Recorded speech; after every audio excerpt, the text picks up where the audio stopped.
Welcome everyone to the Muskie Sports Network. I'm Tom Caudill, and joining me today is 2022 Hall of Fame inductee J.R. Fox, class of 1990.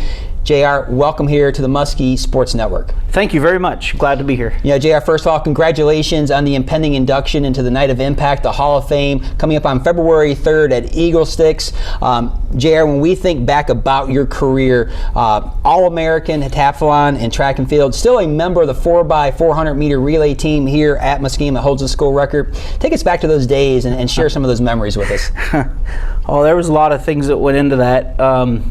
That I first can't say anything without giving Larry Cole, who was my head coach, a lot of that gratitude, because he got me to where I needed to be. He also inadvertently introduced me to my wife, because as that time she was a senior and I was a freshman, and so I was the only one who knew anything about the multi-events.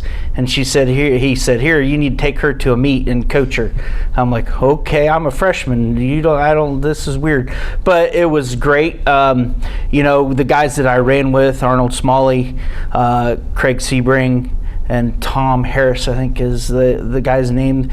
The other guy, can't remember for sure. It's been so long ago. But, we really tried hard to get to nationals. I had already qualified in the decathlon. We were trying to get there in the 4x4. And Arnold had made it in the 800. So we were trying to get more people there to compete at the national meet. And we just always kind of just went out there and did our job. And it was very thankful that I had the ability to be able to do that. Coming off my football season, where in week 5 I had got a bad injury to my knee. They gave me a brace. I played the last 2 games of football, but when track season rolled around, the brace went away. It got in my way, and I didn't like it, so I threw it away. I said, whatever is going to happen is going to happen now. So, because I had a lot of goals set, and one of them was to go to nationals my senior year, and with the work of a bunch of people and with Ken Blood down in the training room doing a lot of stuff, trying to make sure I stayed healthy, and it worked out. You talk about the final championship meet, All-American in the decathlon. I mean, how hard was that to achieve that year? Honestly, I'll be very honest with you. The meet I went to qualify, because at that time there wasn't a lot of decathlon meets around. There's still not very many. You get one chance. I got one chance. We went down to Wilmington, and we ran on a high school track, to be honest with you. We didn't run at their college track. And there was only 5 guys in it, and I was trying to qualify. There was kind of a point total you had to reach, and I knew what I needed to do to get there. And always the great thing about the decathlon is you're going to have some ups and you're going to have some downs. One of the former a Hall of Famer, Chad Thomas, came down and helped me get through the pole vault, helped me the second day get through all the events the second day. Because it was really, Wilmington's close to where he grew up at Washington Courthouse. So he came, and it made a big difference. And I had some ups and I had some downs. My wife was also there. She was my coach, because at that time the track team had one coach, and that was Larry Cole, and so he had to go with the rest of the guys, and he let me go to this meet to try to qualify. It rained, it was ugly. We got there, and then we got to make the trip to Chicago, which was a blast. I will never forget that. We drove the van all the way up, and Chad and I had poles on the side of the van like we always carried, and because Chad was a freshman, he qualified in the pole vault that year, and it was just, I look back, I got video of it, I still look back to this day. Some things went really great, some other things didn't go as well as we had hoped. I could have been a little higher had I long jumped like I had done all season long, but that's the way that event goes. Just an amazing accomplishment on that. Congratulations on the All-American accolades. What about the football season? I mean, playing under Coach Haycock.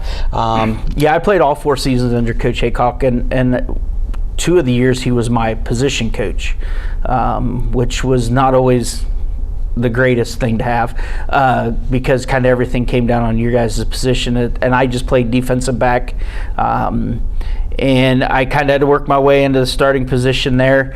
It was my sophomore year. I came in, there was me and another guy were fighting for the position at cornerback, and about week 3 he said, you got to go in there, and so I went in, and from that point on he couldn't get me off the field. So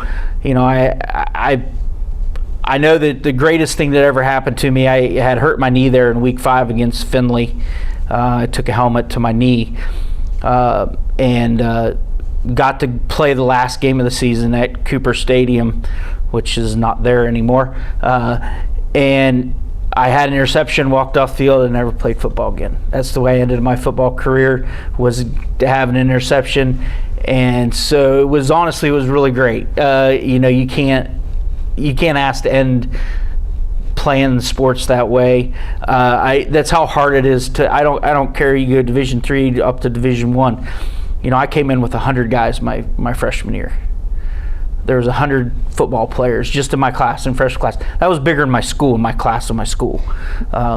So that was kind of daunting in that point. But the great thing was, well, by the time I graduated, there's only 5 of us left, and we were all playing. And it's great memories that I have of some of these guys that came through here, of the championship teams that I had the fortune to get to see and to play. Well, them to run over me at that time, because I was 150 pounds, skinny guy, and said, "Here you go, play scout team." So you had Freddie Todd come running at you, and you're like, "I'm gonna die." There was a lot of fun, a lot of enjoyment, a lot of growing pains. You learn stuff. You learn things, a lot of things as you go, because it's perseverance. Because I could have quit easily, because I didn't dress till week 10 in football.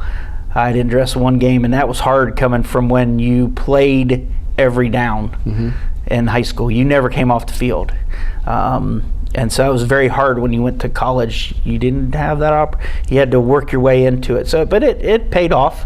Coach Haycock was a strong coach. He really pushed very hard to get the best out of everybody he could.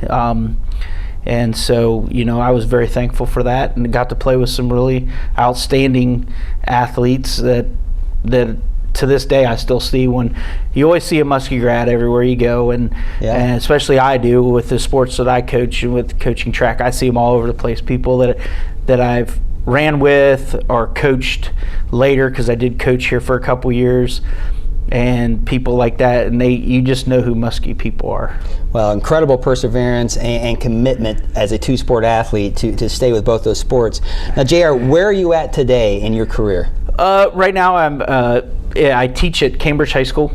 I'm a math teacher. I teach intervention specialist math. I did a couple years of coaching football. My boys came along. I had 4 boys. My wife is from New York, and soccer is really big there, so we picked up soccer, and I ended up becoming the soccer coach, and I've been coaching soccer over there since 2000 as the head boys coach. So it was completely different for me to learn.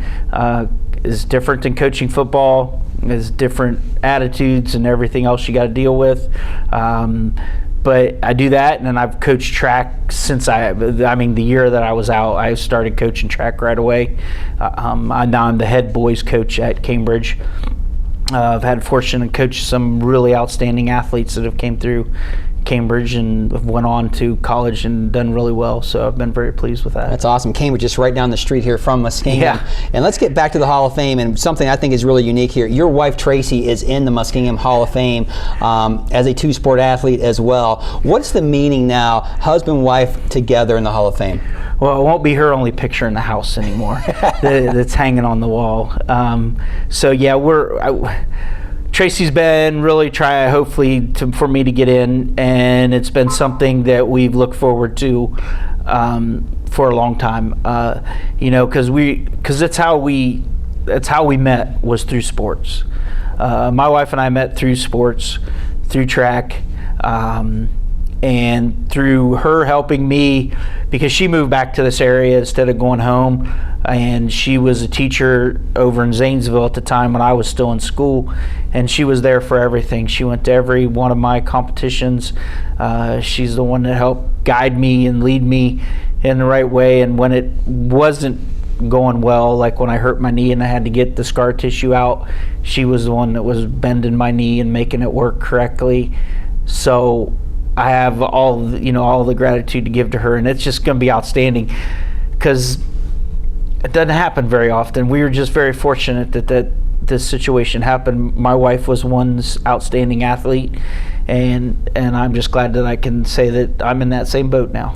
Well, JR, I look forward to recognizing and honoring you at the Night of Impact, sponsored by Carol Goff and Associates. That is on Friday, February 3rd at EagleSticks, a 5-person class going in. JR Fox class of 1990. Congratulations. Thank you. Thanks for taking time today to talk to us. And go Muskies.